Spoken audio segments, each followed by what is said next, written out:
Hello, everybody. I am coming to you from my lunch break. My lunch break in a parking lot. My nights have been getting really busy, so I thought today I will just sit up in my vehicle and talk to you lovely people, talk about some of the things that have been on my noggin, and drink my coffee because I really, really, really want to be taking a nap. It's a wonderful, beautiful, rainy day in the Pacific Northwest. I absolutely love it. I love this time of year. It makes me so happy. But at the same time, I also just want to sleep. Like, all day, every day. That's all I want to do. I'm coming to you today to talk about a very personal subject for a lot of us. Has to do with friends, family, spouses, anyone around us that we really want to talk to and we really want to help in their journey to wake up and find out how to live a better life, ultimately leaving the Jehovah's Witness community. As an ex-Jehovah's Witness and someone who did that, who woke up, went through it, etc., I can tell you after listening to hours and hours and hours of YouTube videos and reading articles and talking to people through Facebook and Reddit, everyone's journey is different. Everyone's path is different from how they woke up to how they left, and a lot have not left. A lot are awake, but they're still in the organization for multiple reasons, which is understandable because for anyone who's been in it for any extended amount of time, especially for those who were born in the organization, were raised as one, that was literally your entire life. From day one. You didn't have an option, you were in it. So yeah, it's not something you just walk away from one day. You can. It's not that simple. So I'm going to tell you a little bit about mine. I briefly broached the subject in my first video, but I want to give you a little bit more background. I was raised as one of Jehovah's Witnesses. All of my family, minus one or two, they're all Jehovah's Witnesses. So it was a very natural thing for me. And I have a very large family. We're a little bit scattered, and there's some that lived in Oregon, some lived in Washington, some lived in Texas, and then I originally came from California, and then it was a lot of us eventually all merged into the Oregon area. So a lot of us were close together distance-wise in Oregon, and then another little pod remained in Texas, where the family is originally from. So I had not a great childhood, and I'm holding off on telling that story for a little while. I don't want it to become the focus of my... The problem is that it is the focus of being an advocate, but I'm trying to decide what portions I want to share over YouTube and what portions I want to hold back to save just for my book. But my childhood was not great. I'm just going to put it out there, I did experience some abuse. The elders were made aware of it. The elders did nothing about it. And I was never approached by the elders when I was a young girl. I was never talked to or asked how I was doing. And when I was younger, I didn't really think a whole lot about that. It did cross my mind. Don't get me wrong. There was days where I knew this wasn't right. How things were getting handled, none of it just seemed okay. But as a kid, you only have so much control. And I would dare to say you have no control because you're at the mercy of the adults. And you also, as a Jehovah's Witness, are told you have to respect your parents, you have to respect the adults, you have to go by what they say. So, and it's not just one adult, your parent or your parents. You have to respect all adults. And then the elder body takes this whole nother form, what they say goes, etc., etc. So that's a little bit of a background for me personally.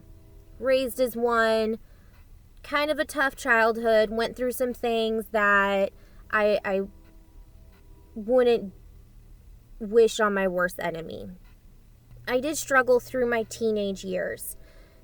My past was not something I just got over. It wasn't something I just ignored.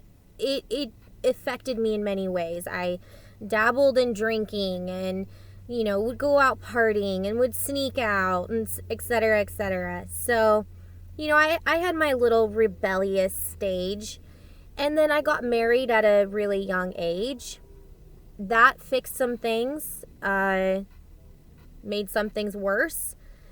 But ultimately, I was really happy when I got married. I was really happy multiple years, many years, because I felt like at least through all the shit that I'd gone through, I somehow managed to find a really nice guy, so at least that part, and he was nice, so at least I could rely on that fact.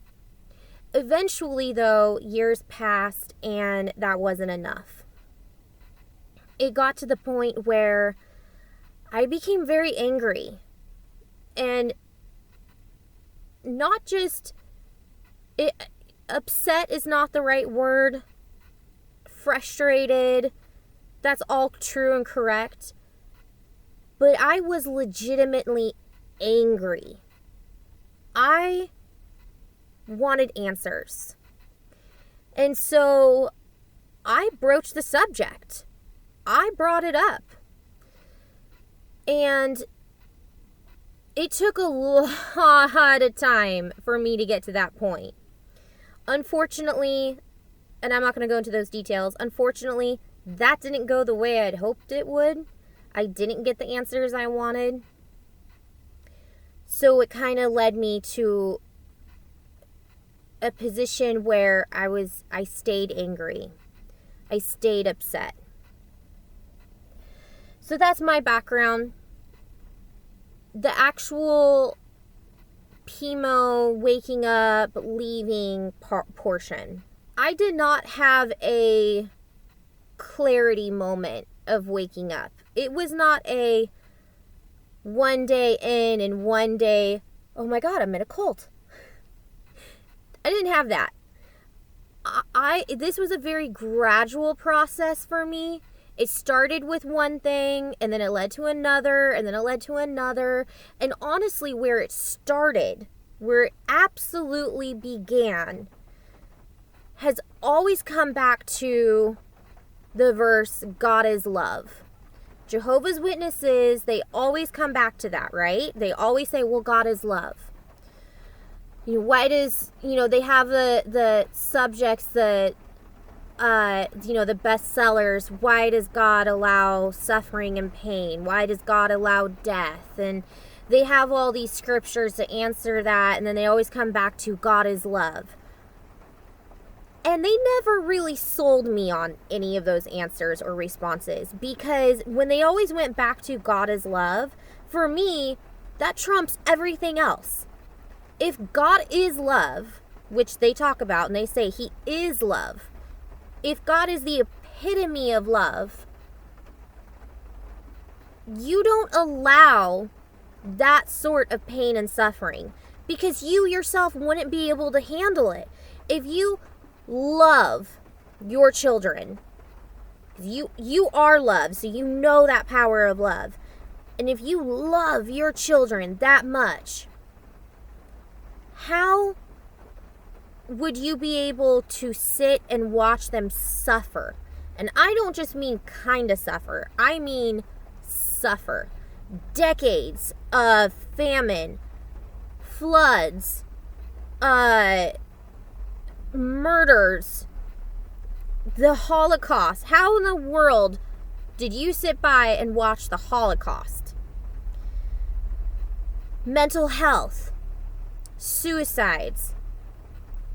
The list goes on and on and on and on. And I should have honestly written them down, because the amount of things, if God is real, that he has sat back and just watched unfold is sickening. It is absolutely heart-wrenching. I can't even put words behind it. So that's where it all started for me. I couldn't get behind this God is love. And then that led into another thing. It led into another thing until eventually it got to the point where I couldn't keep my mouth shut anymore. And I started raising questions and started getting really angry. And then when my questions weren't getting answered, I just flat out said, I don't agree with it. I was so upset. I was so angry that when they couldn't answer my questions, I finally just said, okay, I don't agree with this. I just don't. And that's when I left. And it still took me some time. Don't get me wrong. It wasn't like, I don't agree with you. Peace, I'm out. No. It was, I don't agree with you. We're going to end this meeting and I'm going to see if I can stick it out. I'm going to see if I can live this unhappy life, basically. And I'm not sure I went back to the Kingdom Hall. I started sitting in the parking lot of the meetings and listening through the radio because my ex wanted me to still go with him to the meetings. But I told him, I said, I can't walk into that Kingdom Hall. I can't do it. So I would I missed a lot of meetings. I was very, very inactive. But occasionally I could get up the courage to get dressed, at least stay in the car, and I would stay in the parking lot and listen to the meeting through there. And even then, I just, my heart was not in it. And it was a few more months of, I would say actually it was about 6 months. About 6 months of that. Maybe more. My husband and I, my ex-husband and I, we struggled through this. That's not easy. When you have a partnership and one side is clearly walking in another direction, and I was walking away. It's either you're going to stay there and watch your spouse walk away, or you can walk with them. But if you don't agree, if you're not awake, if you're not ready to do that, then you can't. You're stuck here as they're going away. And that's what happened to us. So I eventually did leave December 2019, left my husband, left the organization, disassociated myself, and it was another year before I did anything. I left over very particular reasons. I left over very significant issues from my life. Things I didn't agree with. Things I had experienced, things I thought, things that were relative to me. I wasn't even thinking of the outside world. I wasn't thinking of other people. When I left, there was a friend. I had heard about one of the documentaries. It had just been released. I really wanted to watch it, but I wasn't quite sure. And I had a feeling of what it was regarding, but again, couldn't prove that because I hadn't watched it yet. A friend of mine had watched it, and he knew me pretty well. We were talking one day, and he just flat out said, "Don't watch it." It was the way he said it, and how it was the urgency behind that. And it wasn't I had already left. I had already disassociated. So it wasn't like he was trying to tell me, don't watch it because you might, get weak or, start second guessing the Jehovah's Witnesses or something like that. No. It was because he knew who I was. He knew struggles I've been through. He knew that anger was still at the surface. It hadn't gone away yet. It wasn't time for me. And what a friend. Because he told me just wait. And thank goodness I followed his advice. Because when I did eventually watch it, I appreciated it for what it was. It made me so happy that their voices were heard and were put out in this way that many, many people could hear it. At the time, though, when it was released, I think it would have just made me more angry. And I might have gone into a spiral, a very unhealthy spiral. I was alone. COVID had just started. I had, recently separated, not even divorced yet, trying to figure out this whole new life, walking away from my family, my friends, the community, everything I've known. Literally everything. My dog. I left my dog. I had to build and create an entire new life. That in itself is a massive undertaking. Taking on research, proving to myself that the truth is the truth, or proving to myself that the truth is not the truth. I didn't leave with the intention of forever being out. I left, and I even wrote I even wrote a letter to my family, and it said, one day if I come back. I didn't leave with the intention of, I cut you out forever. It was, I need space. I'm so angry right now. I need to figure out what's best for Danielle. And I need to figure out if I'm okay accepting this for what it is. Because at the moment, I could not. At the moment, I could not accept it.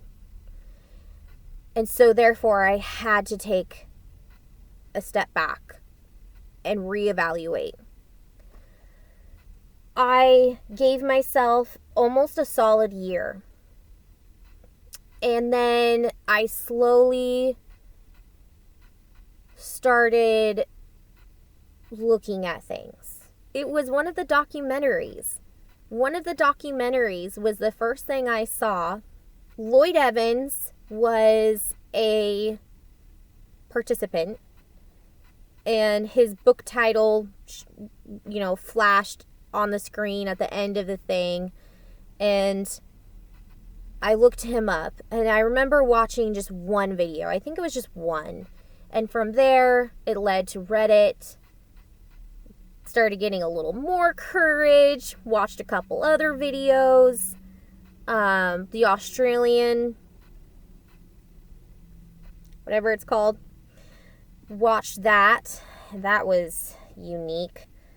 And then I fell into the rabbit hole. I fell down the rabbit hole. And I just started reading and watching and listening, and I absorbed all the information I could, because all of a sudden my eyes were open, my ears were listening, and I could hear what was being told to me. And it was shocking. Shocking, I say. But now, and so obviously now it's led to this. It's led to me making my own videos. So that was a very long, drawn out story. Apologize. I'm going to have to condense that down. So to give you an idea of what it could take for someone to leave, I eventually did have my aha moment of, and I said this in the last video, bitch, you're in a cult. I had that moment. But it was way after I left. It was not when I was PMO. It was not within the first year of disassociating. It was after I'd given myself enough time, get my life in order, and to know I was in a healthy enough position to clearly do the research. Because at that point, I remind you, I was not sold one way or the other. I was not sold if this was the truth or not the truth. In fact, a part of me really wanted it to be the truth. Because if it was the truth, then all I had to do was go back to the elders and say, okay, I'm not happy with this, but it's the truth. No one's perfect. Give me my punishment and I'll eventually get reinstated and I can get on with my life and see my family again. That's not what happened. A part of me really wanted that to happen, but what actually happened was I fully woke up and I saw the organization for what it is. It's a lie. And that was really hard. It was a very tearful moment. So that being said, you have family, friends, spouse that might be PMO. Maybe they're not PMO. Maybe they're still physically in, mentally in, which is PME.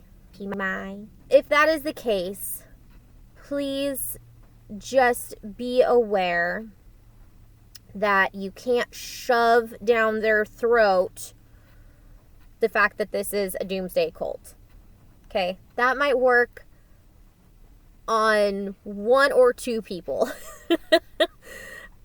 There are people out there that can accept that. They can just be flat out told something and they go home and do all the research in 1-2 nights and they come back and say, yeah, you're right, I did all the research. Other people, majority of Jehovah's Witnesses are going to be the type where they do not Google anything. They will not YouTube.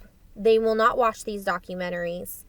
They will argue and they will try to spin you in circles if you argue, because Jehovah's Witnesses are so indoctrinated. Their head, I'm sorry to say, their head is in the sand, because all they can hear and all they know is what the society has told them. But to make it worse, what makes it so much worse is that the society tells them, and this is kind of another example of showing it's a cult, they flat out tell their members all apostates are lies. Everything we have to say is a lie, and it's poison. The most recent words used for us was poison.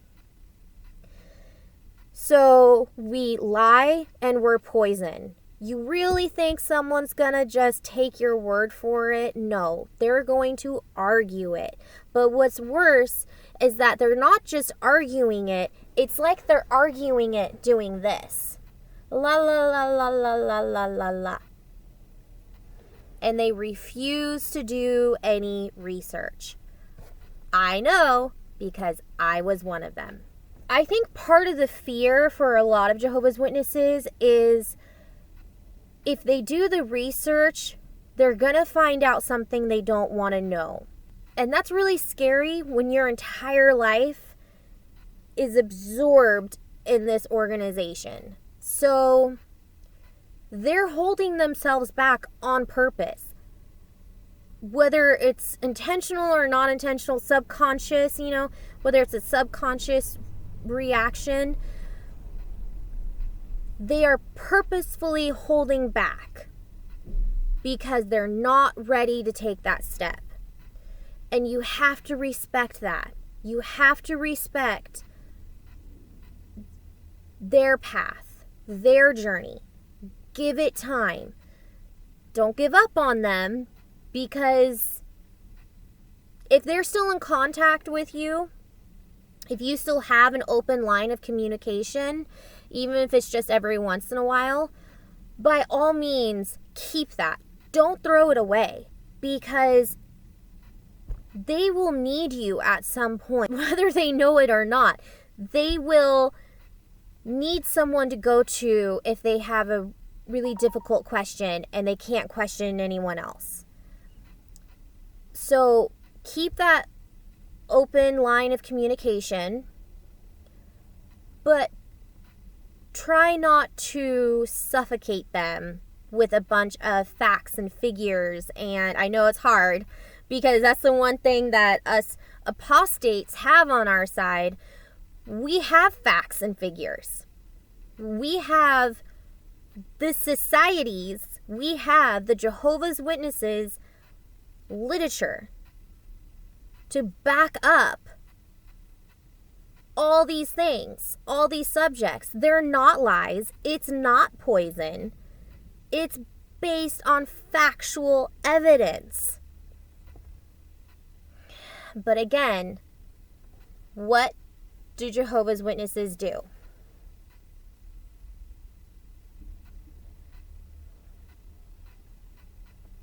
I can't hear you. You have to remember that person needs to be ready. For many people, it can take years. That's difficult. No one on my side was waiting for me to come out. There was no one watching me, hoping I would wake up. My sister has been disfellowshipped for 10 plus years, but she even told me, she goes, I never thought you'd leave. She goes, that you were the last person I ever thought would leave. And I just kind of laughed, because I've heard that from a few different people. I was the absolute last person they thought would leave the organization. So no one looked at me thinking, oh, she seems a little bit awake. We'll go talk to her. No one was talking to me. That, and I love to argue. JW Facts has a whole article on this. It's a pretty good article. It does talk about some of the things you could do, give some suggestions, etc., etc. Just to give you an idea, it says, helping someone leave. That's the name of the article. It is frustrating to have family or friends belong to a high control religion. Whilst it is difficult to change a person's belief, there are certain steps to make them more receptive to considering information logically. There are also important pitfalls to be aware of before confronting a Jehovah's Witness about their belief system.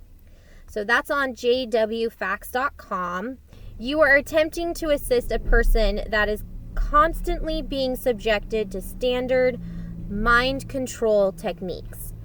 And do not, this is me talking now, do not tell the person you're talking to that they're under mind control, because they will you've just lost the conversation if you tell them that. I can see now how it's so mind controlling, but when you're currently in the cult and under that mind control, that's the wrong thing to say to someone. Oh, be aware that you run the risk of being labeled an apostate and possibly destroying any relationship you have left with them. That's important. If you're trying to keep that open line of communication and you haven't been labeled an apostate yet, you tread on very, very dangerous waters. Doubting when married. It is particularly difficult working out what to do if you are happily married to someone you love. In such case, don't lose sight of how much you mean to each other and don't rush. It's true. And you never know. There are lots of witnesses that have left the organization together. And I am so happy that's the case for some people. I think that's absolutely amazing and good for you guys.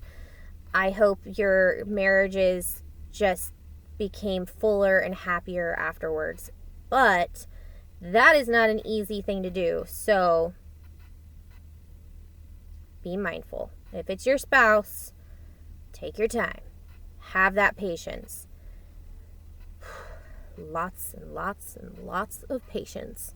And also take into mind and take into consideration the person's personality. You know, some people love having those super honest, open lines of communication.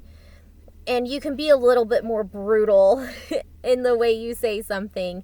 And then there's other people who you need to skirt around the subject a little bit. Maybe you just kind of drop little pebbles of truth at them. And when I say truth, I mean the actual truth, not the truth that Watchtower Bible and Tract Society says it's truth, because as we all know, it's a little wrong. It's all wrong. I hope everyone has a beautiful, wonderful, glorious day.